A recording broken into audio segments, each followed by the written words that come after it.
নমস্কার, ঠিক সন্ধ্যে ৬টা নিউজ ১৮ বাংলা জেলা থেকে সরাসরি নিয়ে আপনাদের সঙ্গে রয়েছে আমি তমশ্রী। শুরুতেই যে খবরের দিকে নজর রাখতে হবে, ২১শে জুলাই তৃণমূলের কাছে আবেগের দিন। আর তৃণমূল নেত্রী মমতা বন্দ্যোপাধ্যায় কি বার্তা দেন, সেই বার্তার জন্য দূর দূরান্ত থেকে কর্মী সমর্থকরা তারা আসেন এই ধর্মতলায় রাজপথে। দুর্নীতি বেনিয়মের একাধিক অভিযোগ আর ক্ষুব্ধ মমতা বন্দ্যোপাধ্যায়। ২৬শে বিধানসভা ভোটের আগে সতর্ক তৃণমূল নেত্রী।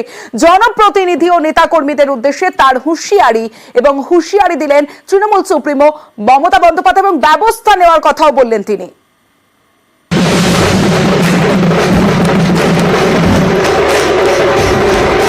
আমি বিবেকবান চাই, বিত্তবান চাই না। আমি অল মিউনিসিপ্যালিটি, পঞ্চায়েত, এমএলএ, এমপিদের সকলকে বলবো, এখন থেকে কোনো অভিযোগ যেন কারো বিরুদ্ধে দল না পায়। যদি কোনো অভিযোগ কারো বিরুদ্ধে পায়, আমরা কিন্তু উপযুক্ত অ্যাকশন নেব। ২১শে জুলাই তৃণমূলের ক্যালেন্ডারে অত্যন্ত গুরুত্বপূর্ণ দিন। ২৪শে লোকসভা ভোটে রাজ্য জুড়ে সবুজ ঝড়ের পর এবারের ২১শে সমাবেশ। এবার তৃণমূলের টার্গেট ২৬শে বিধানসভা ভোট। তার আগে রবিবার ২১শে জুলাইয়ের মঞ্চ থেকে জনপ্রতিনিধি ও নেতা কর্মীদের সাবধান করে দেন তৃণমূল নেত্রী। আমি অল মিউনিসিপ্যালিটি, পঞ্চায়েত, এমএলএ, এমপিদের সকলকে বলবো, এখন থেকে কোনো অভিযোগ যেন কারো বিরুদ্ধে দল না পায়। যদি কোনো অভিযোগ কারো বিরুদ্ধে পায়, আমরা কিন্তু উপযুক্ত অ্যাকশন নেব। অন্যায় করলে আপনারা দেখেছেন আমি তৃণমূল কংগ্রেসকেও ছাড়ি না, তৃণমূল কংগ্রেসকেও গ্রেপ্তার করি। মা বোনেদের সম্মান দেবেন। সংখ্যালঘু, schedule caste, schedule tribe, OBC সবাইকে সাথে নিয়ে একসাথে বাঁচতে হবে। নোংরা যদি গায়ে লাগে, মনে লাগে, সেটা কিন্তু ধোয়া যায় না। দুর্নীতির সাথে আপোষ নয়। আর যারা ইলেক্টেড হয়ে মানুষকে সেবা দেবেন না, তাদের সাথে আমরা কোনো সম্পর্ক রাখবো না। অন্যায় করব না তো, অন্যায়কে সাপোর্ট দেবেন না তো, দুর্নীতি থেকেও জড়াবেন না তো, যারা জড়াবে তাদের সঙ্গে সঙ্গে ধরবেন তো। আমরা মানুষের পাহারাদার। তৃণমূল কংগ্রেস, আমরা মানুষের সামাজিক বন্ধু হব। আমি বিবেকবান চাই, বিত্তবান চাই না। পয়সা আসে চলে যায়, সেবার কোনো বিকল্প নাই। যা আছে ঘরে সেটা খেয়ে বেঁচে থাকুন, আমার লোভ করবার দরকার নই। আমরা লোভী হতে চাই না। যতদিন আপনারা এই কাজটা করে দিতে পারবেন, ততদিন মনে রাখবেন আপনাদের কেউ সরাতে পারবে না, আপনাদের কেউ হাঁটাতে পারবে না। আমি স্যালুট জানাই বাংলার মানুষকে, যারা আপনারা আমাদের সমর্থন দিয়েছেন। যারা দেননি, আগামী দিন তাদের কাছেও সমর্থন আশা করব। মনে রাখতে হবে, আমরা যত জিতব তত আমাদের নরম হতে হবে। আমরা যত জিতব তত আমাদের দায়িত্ব বাড়বে। আমরা যত জিতব তত মানুষের কর্মী হতে পারবো। তৃণমূল কংগ্রেস শুধু রাজনৈতিক দলের কর্মী নয়, তৃণমূল কংগ্রেস একটা সেবার কাজকর্মের প্ল্যাটফর্ম। যেখানে যেখানে জিতেছেন, ভালো করে মানুষকে গিয়ে ধন্যবাদ জানাবেন। তাদের কি বাকি আছে কাজটা করবেন। যেটা পারবেন না, দলকে জানাবেন। যেখানে আমরা জিতিনি, সেখানে মানুষের ঘরে ঘরে গিয়ে বলবেন আমাদের ক্ষমা করবেন। হয়তো আপনাদের বিশ্বাসযোগ্যতায় আমাদের কোনো খামতি ছিল, আগামী দিন যাতে না হয় আমরা দেখব। গাড়িতে ঘোরার চেয়েও পায়ে হেঁটে গ্রামে ঘোরা ভালো, স্কুটারে ঘোরা ভালো, সাইকেলে ঘোরা ভালো। আমি মনে করি তৃণমূল কংগ্রেসের কোনো নেতা নেই, কোনো কেউ কেটা নয়। আমরা সবাই কর্মী। কর্মীরা ছাড়া কোনো কিছু হতে পারে না। কর্মীরা আমাদের সম্পদ। কাউকে বাদ দিয়ে নয়, কাউকে অবহেলা করে নয়। যদি কোনো পুরনো সাথী রাগ করে বসে থাকে, অভিমান করে বসে থাকে, তাকে ডেকে আনবেন, ডেকে এনে কাজ করবেন। নিউজ ১৮ বাংলা।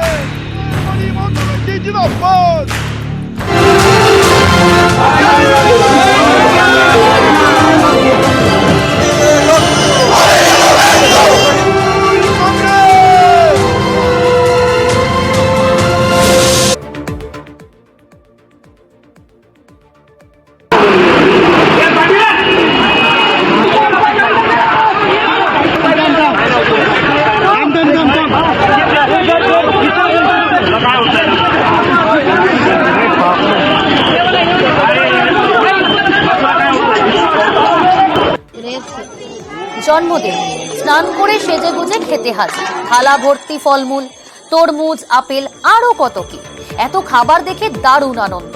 এক এক করে ফল খেতে শুরু করে, তারপর আনন্দে সুর দুলিয়ে নাচ। সোশ্যাল মিডিয়ায় হাতির ভিডিও ভাইরাল। তার সত্যতা যাচাই করেনি নিউজ 18 বাংলা। অনেকে বলছেন হাতিটি তামিলনাড়ুর এক মন্দিরের, নাম অখিলা।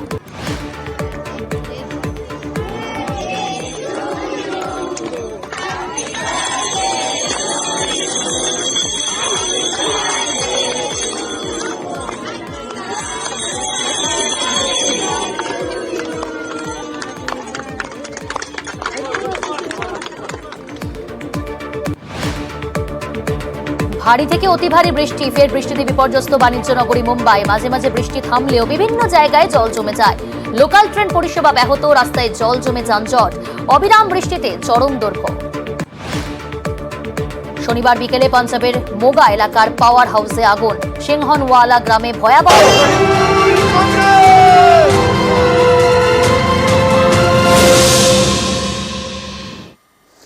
21-এর মঞ্চ থেকে দলের নেতাকর্মীদের বার্তা দিলেন অভিষেক বন্দ্যোপাধ্যায়। আত্মতুষ্টির কোনো জায়গায় নেই, নবীন প্রবীণ সমন্বয় রেখেই দলের কাজ করতে হবে, নেতাকর্মীদের বার্তা দিয়েছেন অভিষেক বন্দ্যোপাধ্যায়।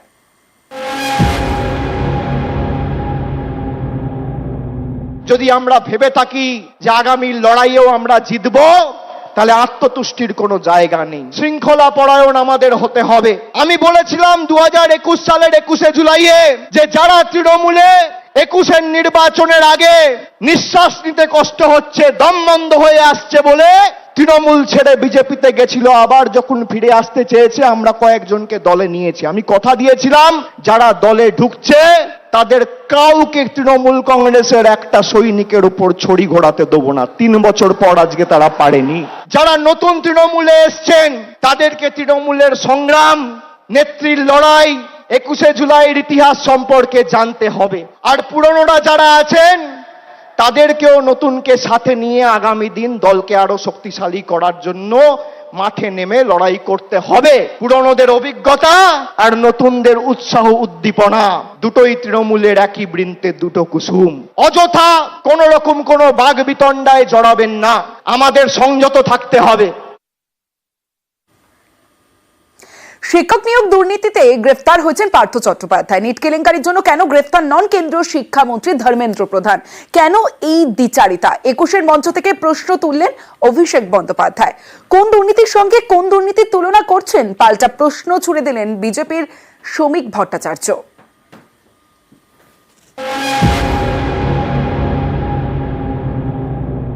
তথাকথিত এসএসসি বা টেট কেলেঙ্কারির নাম করে যদি পার্থ চ্যাটার্জির বাড়িতে রেড করে ইডি তাকে গ্রেপ্তার করে, তাহলে স্বাধীন ভারতবর্ষের সর্ববৃহৎ কেলেঙ্কারি নিট কেলেঙ্কারি, সেই নিট কেলেঙ্কারিতে প্রশ্নপত্র ফাঁস হওয়ার কারণে ইডি কেন ধর্মেন্দ্র প্রধানের বাড়িতে রেড করে তাকে অ্যারেস্ট করবে না? কেন এই রাজনৈতিক পক্ষপাত, দুষ্ট আচরণ? কেন এই দ্বিচারিতা? কোন দুর্নীতির সঙ্গে কোন দুর্নীতির তুলনা করছেন? পার্থ চট্টোপাধ্যায়কে গ্রেপ্তার করা হয়েছে কোর্টের নির্দেশে, কোর্টের নজরদারিতে। মামলা করুন না, সুপ্রিম কোর্টে মামলা চলছে তো, সাবজুডিস ম্যাটার। সুপ্রিম কোর্ট তার অবজারভেশন জানিয়েছে।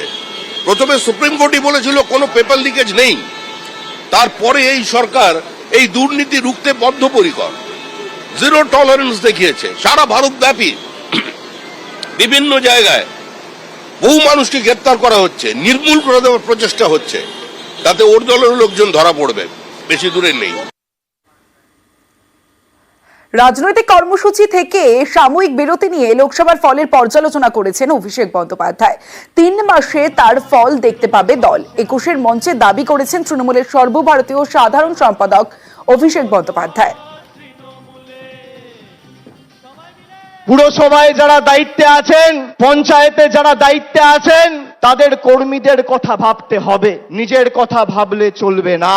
পুরসভার নির্বাচনে আমি পুরসভার কাউন্সিলরের টিকিট পাবো, আমার ওয়ার্ড থেকে আমি জিতবো, আর লোকসভা বিধানসভায় দল প্রত্যাশিত আর আশানুরূপ ফল করবে না, আপনার বিরুদ্ধে দল ব্যবস্থা নেবে, যত বড় নেতার ছত্রছায়ায় আপনি থাকুন।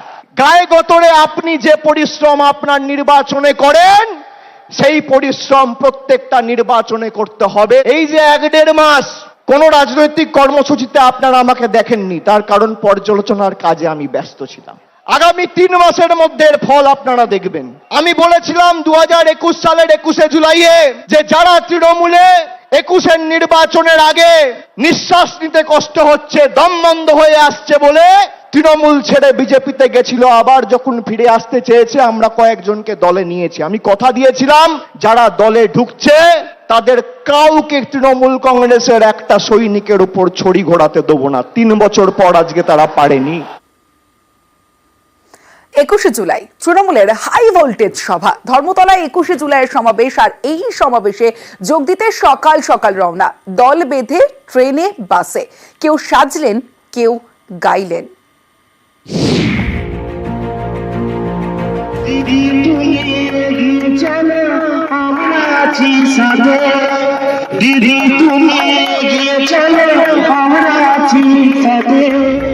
একুশে জুলাই ধর্মতলায় তৃণমূলের সমাবেশ।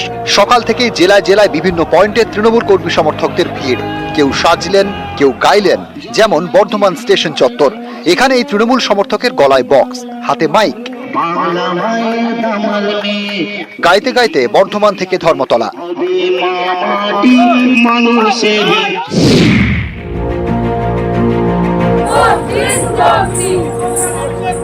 অনেকেই মনে করেন 21-এর পর 24-এর ভোটেও তৃণমূলকে বড় ডিভিডেন্ড দিয়েছে লক্ষ্মীর ভান্ডার। 21-এর সভাতে তাই লক্ষ্মীর সাজে পশ্চিম মেদিনীপুরের খড়গপুরের হিজলি স্টেশন থেকে।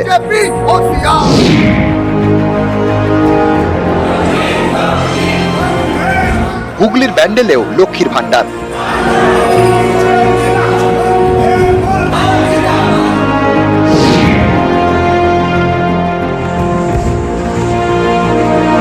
নদিয়ার চাকদা, এখানে তৃণমূল কর্মী সমর্থকদের হাতে রাজ্য সরকারের নানা প্রকল্পের কাটআউট।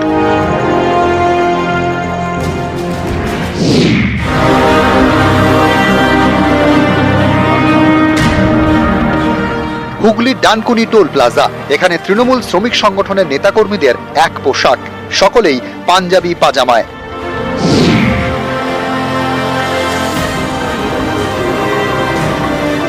সিঙ্গুর আন্দোলনে নিহতদের পরিজনদের নিয়ে এদিন রওনা দেন বেচারা মান্না এবং তার স্ত্রী।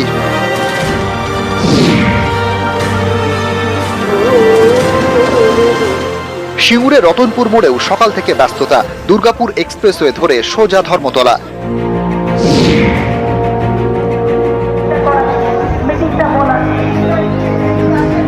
উত্তর 24 পরগনার পানিহাটি, এখান থেকে লঞ্চে চেপে 21-এর ধর্মতলায়। নিউজ 18 বাংলা।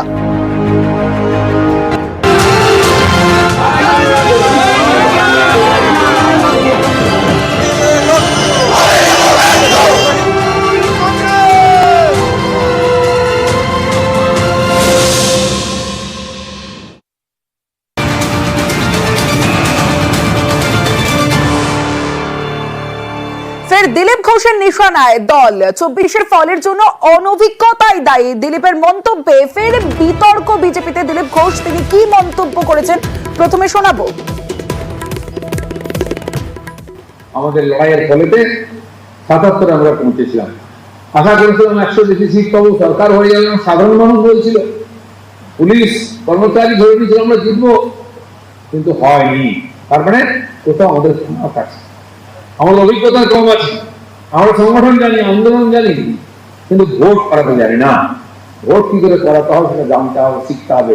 প্রত্যেক নির্বাচন থেকে অভিজ্ঞতা সঞ্চয় করে আগামী নির্বাচনে যাতে ভালো করা যায় তার চেষ্টা করতে হবে। ভেঙ্কটেশ্বর লাহিড়ী রয়েছে আমার সঙ্গে। ভেঙ্কটেশ্বর, এই যে জিততে না পারা আসলে নীতিগত ভুলের প্রশ্ন তুললেন নাকি সাংগঠনিক দুর্বলতার কথা বললেন দিলীপ ঘোষ? দেখো, লোকসভা ভোটে ভরাডুবির পর থেকে আমরা দেখেছি বঙ্গ বিজেপিতে নানান নেতার এক এক রকম বক্তব্য। তুমি জানো যে গত বুধবার বিজেপির যে বর্ধিত রাজ্য কমিটির বৈঠক, সেখানেও সৌমিত্র খাঁ থেকে শুরু করে অর্জুন সিং, তারা কিন্তু দলের সংগঠন দুর্বল এবং দুর্বল সংগঠনের জেরেই দলের এই ভরাডুবি হয়েছে, এমনটা কিন্তু স্পষ্ট জানিয়েছিলেন দিলীপ ঘোষ। আজকে যেটা বললেন সেটা কিন্তু তিনি একেবারে রাজ্য নেতৃত্বকেই তিনি নিশানা করলেন, এমনটাই কিন্তু রাজনৈতিক মহল মনে করছে। দিলীপ ঘোষের যেটা বক্তব্য, সেই বক্তব্য একদিকে যেমন সাংগঠনিক দুর্বলতা রয়েছে, তিনি বারবারই আগেও বলেছেন যে সংগঠন দুর্বল, কিন্তু আজকে যেভাবে তিনি দলকে নিশানা করলেন, অর্থাৎ ভোট কিভাবে করাতে হয় সেটা জানতে হবে, শিখতে হবে। তাহলে দিলীপ ঘোষ কি প্রশ্ন তুলছেন যে রাজ্য বিজেপি সাংগঠনিক যারা নেতৃত্ব রয়েছেন তারা এখনো পর্যন্ত অভিজ্ঞতা লাভ করে উঠতে পারেননি এবং তার মাসুল দিতে হচ্ছে এই লোকসভা ভোটের ফলাফলে? এই প্রশ্নটাই কিন্তু বিজেপির অন্দরেও উঠতে শুরু করেছে। অর্থাৎ দিলীপ ঘোষ থেকে শুরু করে একাধিক নেতারা আমরা দেখেছি সাংগঠনিক দুর্বলতাকে দায়ী করেছেন। দিলীপ ঘোষ এই কথা আগে বলেছেন, কিন্তু আজকে দিলীপ ঘোষের সুর কিন্তু আরো চড়া এবং তার নিশানায় যে রাজ্য নেতৃত্ব এটা কিন্তু একেবারে স্পষ্ট। তিনি স্পষ্টভাবে জানিয়েছেন যে ভোট কিভাবে করাতে হয় সেটা জানতে হবে, শিখতে হবে। অর্থাৎ ভোট করাতে এখনো পর্যন্ত রাজ্য বিজেপির সাংগঠনিক নেতারা যে সাবালক হয়ে উঠতে পারেনি, দিলীপ ঘোষ কিন্তু কার্যত এই বার্তাই স্পষ্ট করে দিলেন আজকে। ভেঙ্কটেশ্বর সঙ্গে থাকো। দিলীপ ঘোষের মন্তব্যের প্রতিক্রিয়া দিয়েছেন বিজেপি রাজ্য সভাপতি সুকান্ত মজুমদার। তিনি বলছেন জন্ম নিয়েই সব শেখা যায় না। দিলীপের মন্তব্যের প্রতিক্রিয়া সুকান্ত, শোনাবো বক্তব্য। দেখুন, বিজেপি নতুন পার্টি বলতে ইন দ্য সেন্স যে আমরা পশ্চিমবঙ্গে যে লড়াইয়ে এসেছি সেটা তো 2018 সাল 17 সাল এই সময় থেকে আসতে শুরু করেছে। তো স্বাভাবিকভাবে মানুষকে সব কিছু শিখতে সময় লাগে, মায়ের পেট থেকে তো সব শিখে আসে না। আমরা সময়ের সাথে সাথে অনেক কিছু শিখছি। আবারও ভেঙ্কটেশ্বরের কাছে যাব। ভেঙ্কটেশ্বর, সুকান্ত মজুমদারের এই বক্তব্য তো আরো গুরুত্বপূর্ণ। তার মানে কি যে বিজেপি এ রাজ্যে তার শৈশব অতিক্রম করতে পারেনি? একদমই তাই। বিজেপির রাজ্য সভাপতি সুকান্ত মজুমদার আজকে যেভাবে বক্তব্য রেখেছেন বা প্রতিক্রিয়া দিয়েছেন সেখানে কিন্তু এখনো পর্যন্ত রাজ্য নেতৃত্ব বা রাজ্য বিজেপি যে সাবালক হয়ে উঠতে পারেনি তা সুকান্ত মজুমদারের বক্তব্যই স্পষ্ট। তুমি জানো যে কেন্দ্রীয় নেতৃত্বের তরফ থেকে বারবারই রাজ্য বিজেপিকে সংগঠন শক্তিশালী করতে হবে বলে নানান নির্দেশ দেওয়া হয়ে থাকে, কিন্তু সংগঠন যে এখনো পর্যন্ত সাংগঠনিক তাদের যে দুর্বলতা কাটিয়ে উঠতে পারেনি তা কিন্তু আরো একবার সুকান্ত মজুমদারের বক্তব্যে স্পষ্ট হলো। এবং স্বাভাবিকভাবেই মানুষকে শিখতে সময় লাগে, মায়ের পেট থেকেই তো সবাই সবকিছু শিখে আসে না, এমনটাই কিন্তু বক্তব্য রাখলেন বিজেপির রাজ্য সভাপতি সুকান্ত মজুমদার। সব মিলিয়ে বলা যেতেই পারে লোকসভা ভোটের পর থেকে এক এক নেতার এক এক রকম বক্তব্যে বিজেপির ঘরোয়া কোন্দল বা দলকে নিশানা করে যেভাবে সরব হচ্ছেন একের পর এক নেতা, তাতে কিন্তু রাজ্য বিজেপি বা বঙ্গ বিজেপির অস্বস্তি ক্রমেই বাড়ছে। বেশ ভেঙ্কটেশ্বর, এবার যে খবরের দিকে নজর রাখবো। তৃণমূল করায় ক্যান্সার আক্রান্তকে সার্টিফিকেট দেননি বিজেপির সাংসদ। চাঞ্চল্যকর অভিযোগ বিষ্ণুপুরের বিজেপির সাংসদ সৌমিত্র খায়ের বিরুদ্ধে। পূর্ব বর্ধমানের বাসিন্দাকে শেষমেশ সার্টিফিকেট দেন বর্ধমান দুর্গাপুরের তৃণমূল সাংসদ কীর্তি আজাদ। আর এ নিয়ে তিনি বিজেপিকে কটাক্ষ করতে ছাড়েননি, পাল্টা সুর চড়িয়েছেন সৌমিত্র। तो मैं तो प्रधानमंत्री से पूछना चाहता हूं, क्या भारतीय जनता पार्टी में कोई इंसानियत नहीं बची है? क्या किसी इंसान की जिंदगी की कोई कीमत नहीं है? কীর্তি আজাদ ভালো নাটকে, সেই নাটককে কীর্তি আজাদকে জিজ্ঞেস করুন। এই তরজার পিছনে রয়েছে এমপি সার্টিফিকেট। পূর্ব বর্ধমানের খণ্ডঘোষের মুইধারার বাসিন্দা সৈয়দ নজরুল ইসলাম তৃণমূল কর্মী, দীর্ঘদিন ধরে ক্যান্সারে আক্রান্ত। চিকিৎসার পিছনে জলের মতো টাকা খরচ হচ্ছে, জমিও বিক্রি করতে হয়েছে। কেমোথেরাপির জন্য লক্ষাধিক টাকার দরকার। অভাবের সংসারে আর পেরে উঠছেন না, তাই ঠিক করেন প্রধানমন্ত্রী রিলিফ ফান্ড থেকে সাহায্য পাওয়ার আবেদন করবেন। এর জন্য সাংসদের সার্টিফিকেট দরকার। পূর্ব বর্ধমানের খণ্ডঘোষ এলাকাটি বাঁকুড়ার বিষ্ণুপুর লোকসভা কেন্দ্রের মধ্যে পড়ে। অভিযোগ, বিষ্ণুপুরের বিজেপি সাংসদের থেকে ক্যান্সার আক্রান্ত সৈয়দ নজরুল ইসলাম সার্টিফিকেট পাননি। সাংসদের পিএ সাফ জানিয়ে দেন তৃণমূল কর্মীকে সার্টিফিকেট দেওয়া হবে না। এই পরিস্থিতিতে ক্যান্সার আক্রান্ত সৈয়দ নজরুল ইসলামের পাশে দাঁড়ান বর্ধমান দুর্গাপুরের সাংসদ কীর্তি আজাদ। তিনি সার্টিফিকেট দেন। ওষুধের যে দাম তার জন্য আর চালাতে পারছি না, সেটার জন্য আমি স্যারের সঙ্গে একটা সার্টিফিকেট নিতে এসেছি। কীর্তি আজাদ তো খণ্ডঘোষের সাংসদ নন, তো বিষ্ণুপুর লোকসভার মধ্যে পড়ে, তো বিষ্ণুপুরের সংসদের কাছে যাননি? ওইখানে গিয়েছিলাম, ওরা ওর পিও বললো যে তোমরা এই সৌমিত্র খায়ের বললো যে তোমরা তৃণমূলকে ভোট দিয়েছো, তোমরা সেখানে যাও, আমরা দিতে পারবো না। तो मैं तो प्रधानमंत्री से पूछना चाहता हूं, क्या भारतीय जनता पार्टी में कोई इंसानियत नहीं बची है? क्या किसी इंसान की जिंदगी की कोई कीमत नहीं है? भगवान करे उसको समय से चिट्ठी मिल गई है, उसका स्वास्थ्य लाभ हो, उसको कैंसर के जो पीड़ित है, ग्रसित है, उसके अंदर उसको दर्द न हो, यह मैं मां काली से प्रार्थना करता हूं।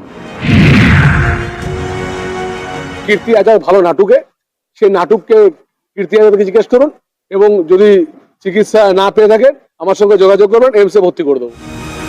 নিউজ 18 বাংলা।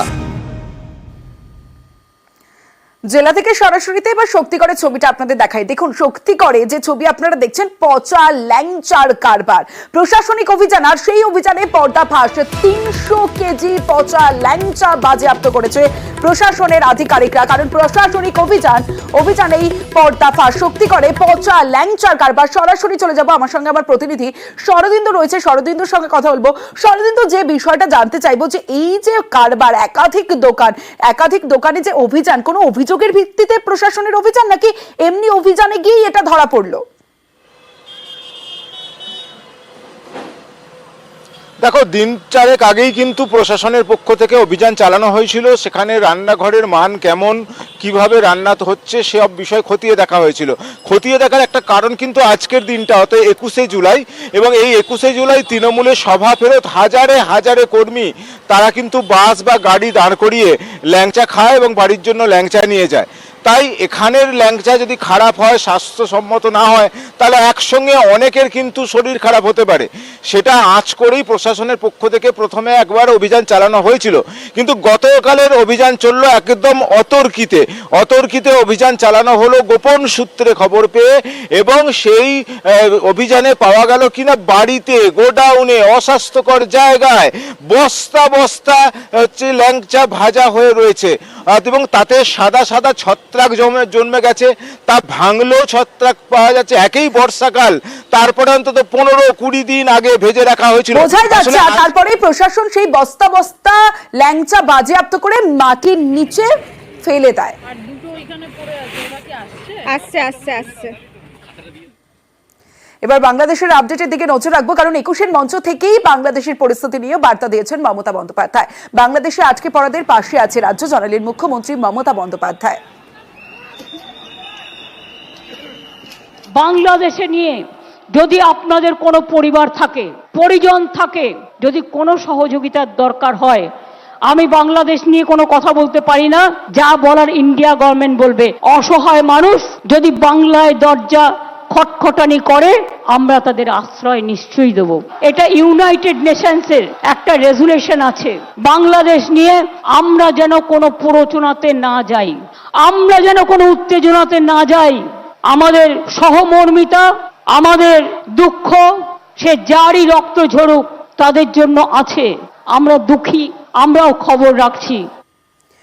21-এর মঞ্চের পাশাপাশি এক্স হ্যান্ডেলেও বাংলাদেশ ছাড়া পড়ুয়াদের সব রকম সাহায্যের বার্তা দিয়েছেন মুখ্যমন্ত্রী মমতা বন্দ্যোপাধ্যায়।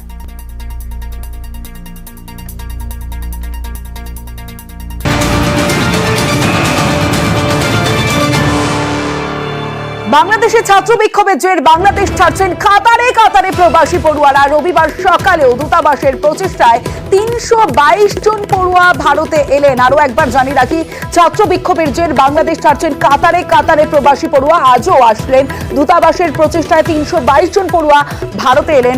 সরাসরি চলে যাব, অনুপ রয়েছে আমার সঙ্গে, অনুপের সঙ্গে কথা বলবো।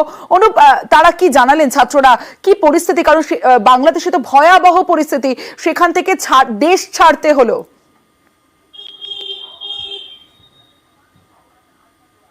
একদমই, দেখো তমশ্রী, তাদের যে অভিজ্ঞতা, তারা যেটা জানালো যে তারা আতঙ্কে ছিল ঠিকই, কিন্তু বাংলাদেশ প্রশাসন কিন্তু তাদেরকে যথেষ্ট সেফগার্ডে রেখেছিল এবং কলেজ কর্তৃপক্ষ। আজ দক্ষিণ দিনাজপুর জেলা হিলি সীমান্ত দিয়ে প্রায় 322 জন, পাশাপাশি আজ থেকে প্রায় 2-3 দিন ধরে মালদা মহদীপুর সীমান্ত দিয়ে প্রায় 200 জন ভারতে এসছে। পাশাপাশি পেট্রোপল সীমান্ত দিয়েও কিন্তু আজ 20 জন ছাত্র ভারতে এসছে। এদের বেশিরভাগই কিন্তু ভারতীয়, এবং এখানে নেপালেরও বহু ছাত্র কিন্তু আজ হিলি সীমান্ত দিয়ে প্রবেশ করেছে। এদের প্রত্যেককেই কিন্তু মেডিকেলের ছাত্র, সকলেই সেখানে চিকিৎসক পড়াশোনা করতে গিয়েছিলেন, এবং তারা সেখানে শুধু ভারতীয় বলতে ভারতের যেমন কাশ্মীর থেকে শুরু করে ওয়েস্ট বেঙ্গল সমস্ত স্টেটেরই কিন্তু ছেলে বাংলাদেশ থেকে আজ ভারতে ফিরেছে। বিভিন্ন সীমান্ত এলাকা দিয়ে। হেডলাইন্স।